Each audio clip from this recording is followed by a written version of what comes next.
church. It's great to be able to have the opportunity to share with you once again what the Lord's been doing in my life over this time of COVID. Back in April when I did this last video, I really thought this was a short-term thing. And here we are, months and months later, still in all sorts of restrictions based on COVID. But God is working, and that's really exciting. Bit of a backstory, I like to sew. And I dug up this little dress that I made for my doll, hand-stitched, when I was about 8 years old. So I've been sewing for a long time and really enjoying it. In about 2012, my oldest daughter Samantha reminded me that I had promised to make her a quilt. Now, I don't remember that promise, but she was confident, and so I thought, okay, I better do it. And so I made her a quilt and actually really enjoyed it. And then I approached Stephanie, my next daughter, and said, did I, by any chance, promise you a quilt as well? And of course, she said yes. So it was quilt number 2.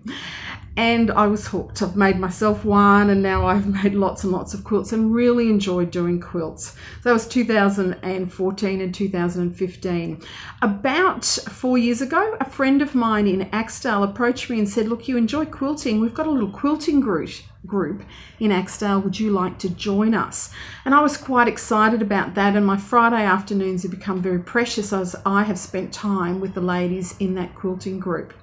The group is predominantly older ladies, and they work on their own projects, but we also as a group make community quilts as well. So if someone is ill in the community, or for the fires that happened in January when we made 33 quilts, then we get together and we make quilts to give away to other people. And I really enjoyed that.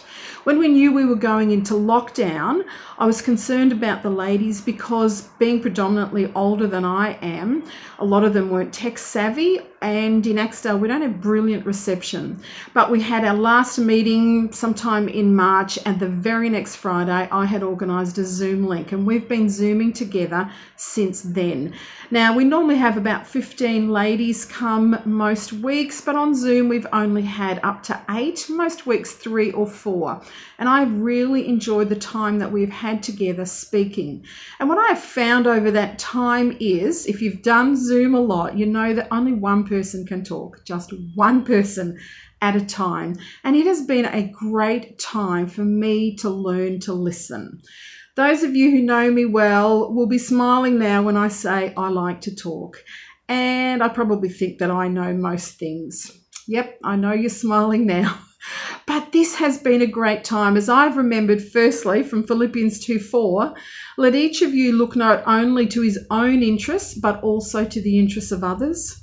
Psalm 141:3 set a guard, O Lord, over my mouth. Keep watch over the door of my lips.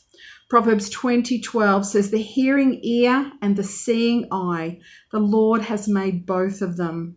And Proverbs 21:23 reminds me, whoever keeps his mouth and his tongue keeps himself out of trouble.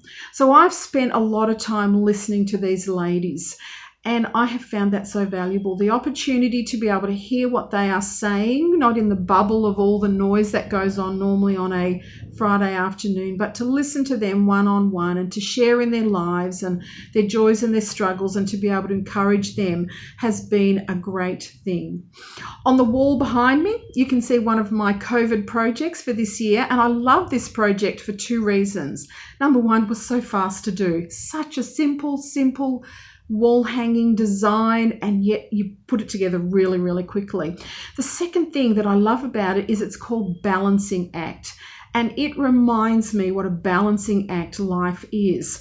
In Ecclesiastes, we remember that there is a time to tear and a time to sow, a time to keep silent, and a time to speak. And that has been really important for me, as I've remembered that there's a time to speak and also a time to listen, and to keep that balance together.